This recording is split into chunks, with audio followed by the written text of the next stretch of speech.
Nós estamos muito acostumados com o trabalho ser igual à integral de PDV. Mas quando nós estamos lidando com processos politrópicos, o trabalho segue uma fórmula muito específica, que é P2V2 menos P1V1 divididos por 1 menos N, certo? Matematicamente, nós sabemos que não é possível uma divisão por zero.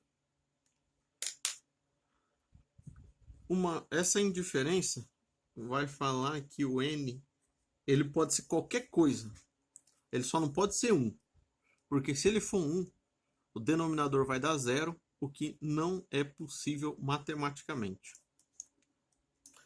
Eu vou fazer essa observação aqui, antes de prosseguir com a conta, que eu acho importante.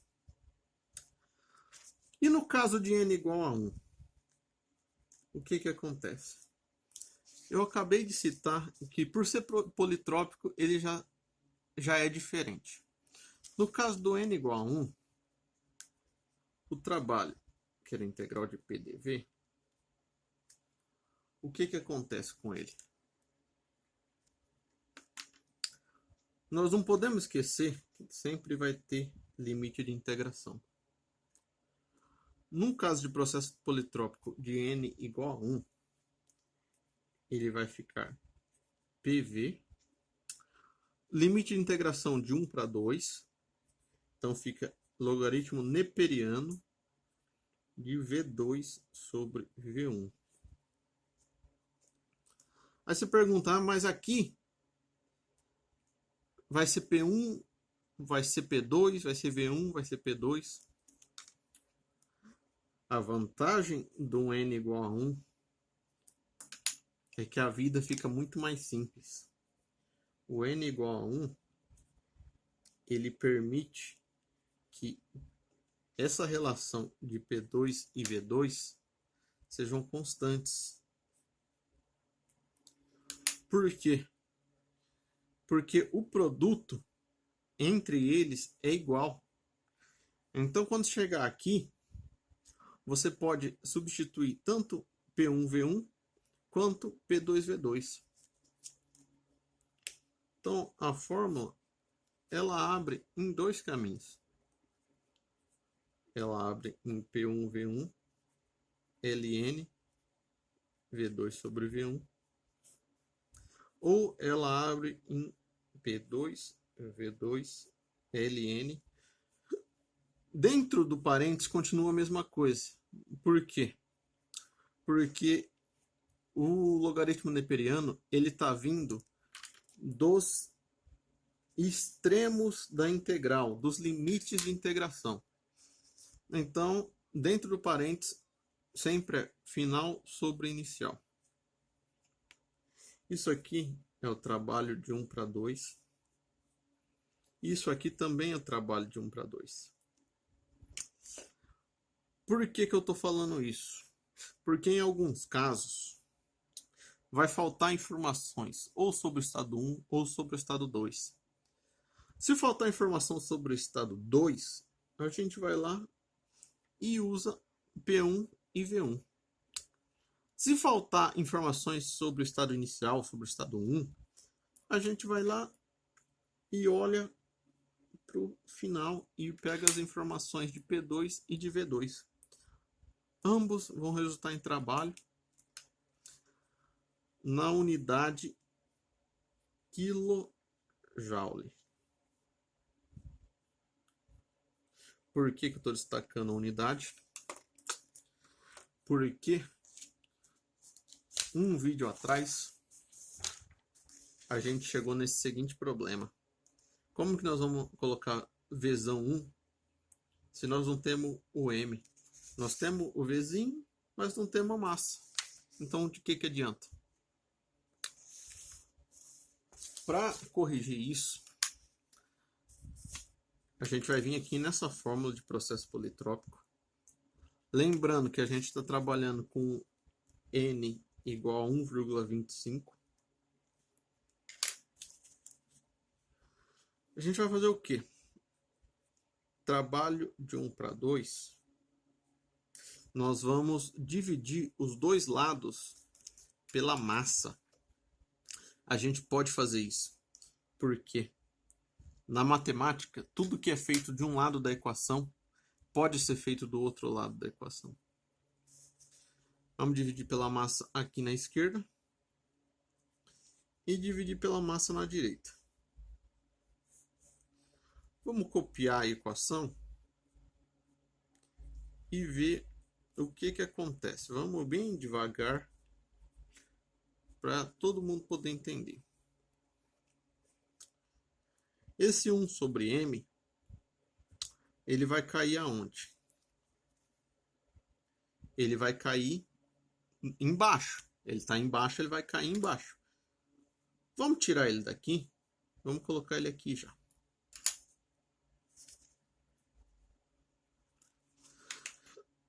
Trabalho sobre massa. Esse valor todo, o que é? Ele é trabalho específico. Trabalho minúsculo aqui, ó, de 1 para 2. Já se livramos da massa no lado esquerdo. Agora vamos pensar no lado direito. O lado direito, P2V2. No denominador ele tem tanto M quanto o produto 1 menos N, certo? Nós não podemos ignorar o que está embaixo. M, 1 menos N. Ambos têm a mesma base, certo? Se eles têm a mesma base, significa que a gente pode separar em duas frações diferentes. P1V1 dividido por M, 1 menos N. Ué, mas aqui, quando dividiu pela massa, não virou trabalho específico? Se aqui nós temos o V maiúsculo, quando a gente dividir pela massa, ele também não vira volume específico? Sim, ele vai virar volume específico. Continuando, trabalho de 1 para 2, minúsculo. O V2 vai virar volume específico, então vai ficar Vzinho 2. O resto do denominador não vai mudar. Vai ficar 1 menos N, certo? Aqui, mesma coisa. P1, Vzinho 1 de volume específico, 1 menos N, certo? Nós temos todas as informações. Nós temos a pressão do estado 1, nós achamos a pressão do estado 2, nós achamos o volume específico do estado 1, do estado 2 também. O N foi dado no enunciado. Nós temos tudo o que precisa para achar essa equação. Colocando ela na calculadora, nós vamos achar que o trabalho específico de 1 para 2, ele vale menos 5,6 kJ. Pô, trabalho negativo num caso de aquecimento. Pô, tá muito estranho isso aí. Ué, mas no vídeo passado, nós falamos o quanto o processo politrópico é estranho mesmo. Nós não citamos que, mesmo com aquecimento, com o fornecimento de calor, a gente esperava que o pistão subisse, mas não, ele abaixou. Como que a gente provou isso? A gente provou que o volume específico 1 é maior que o volume específico 2, provou matematicamente, então o pistão abaixou. Se o pistão abaixou, o trabalho tem que ser negativo mesmo. Porque um trabalho negativo significa que o trabalho foi feito sobre o gás. Alguém precisa vir aqui realizar trabalho para forçar o gás para baixo. Então, o trabalho sobre o gás é um trabalho negativo, como nós provamos quando falou que V1 era maior que V2. E quando a gente achou o trabalho de 1 para 2 negativo, nós provamos que realmente o pistão vai descer. E eu estou falando o tempo inteiro que houve aquecimento. Aquecimento, aquecimento, aquecimento. Vamos provar isso. Ó, se está entrando calor e não está saindo, o calor tem que ser positivo. Está havendo saldo positivo de calor. Na matemática, nós vamos ter que achar positivo também. Vamos ver se isso é verdade. Lei da termodinâmica, nós temos que ΔI é igual a calor menos o trabalho. Certo? Esse sinal é da fórmula. O ΔE ele é composto por energia potencial, energia cinética e energia interna. Como nesse caso não tem potencial nem cinética, só energia interna, vamos colocar ΔU. Calor menos o trabalho. Certo? Nós não achamos tudo minúsculo? Calor, trabalho minúsculo, vizinho minúsculo, tudo minúsculo. Então vamos dividir por M dos dois lados.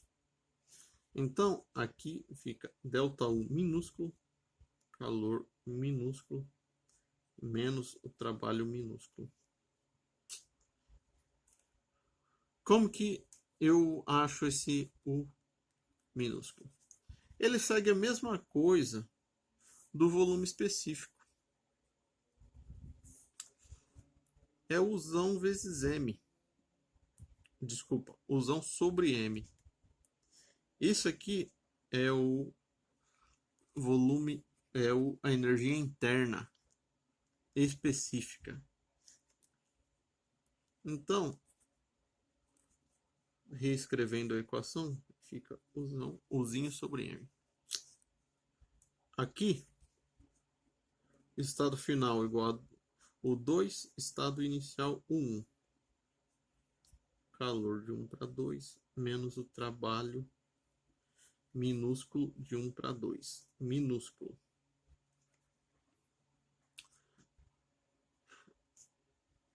A gente tem o minúsculo.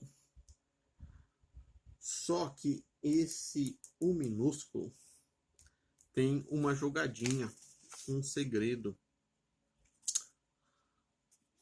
O ΔU ele pode ser escrito pela integral de CV0 dt. Por que essa integral? Porque em alguns casos o CV0 ele é variável. Então ele precisa ser integrado. Como nós estamos fazendo uma série de simplificações, o CV0 é constante. Ele vai sair da integral. Integral de dt de 1 para 2 é T2 menos T1. Simples. Vamos pegar esse termo e substituir aqui. CV0 T2 menos T1. Já vamos passar esse trabalho, ele está subtraindo. Já vamos passar ele somando para o outro lado, para deixar o calor isolado certinho. Agora vamos substituir os valores. CV0. O CV0 ele é tabelado. Nós pegamos que ele vale 0,6618. O T2 ele vem denunciado. Nós nem precisamos achar. 700 menos 500. Mais o trabalho que a gente acabou de achar. Esse mais é da fórmula. Nós vamos colocar o valor que nós achamos. O valor era o quê? O valor era negativo de 5,6 kJ. Agora, primeiro fazendo essa diferença, depois multiplicando por 0,66, nós vamos achar o seguinte caso para o calor. O calor positivo de 127,3 kJ. A matemática comprovou tudo que a gente estava pensando. Se de primeira nós vimos que o volume diminuiu, um calor foi aplicado sobre o pistão. Perdão, o trabalho foi aplicado sobre o pistão. Logo, esse trabalho tem que ser negativo mesmo. Aquecimento. Falei tanto de aquecimento porque de 500 Kelvin foi para 700. Então houve aquecimento. O calor tinha que dar positivo. Dito e feito. Calor positivo. Minúsculo. Calor específico. Então, kilojoule dividido pela massa. A massa é desconhecida. Kilojoule por quilograma. Perfeito? Tudo em função da massa. Esse 5,6 era menos 5,6 kJ por quilograma. Esse U minúsculo é kJ por quilograma. Perfeito? Então tá aqui o calor e o trabalho que nós achamos nos vídeos anteriores, menos 5,6 kJ por quilograma também.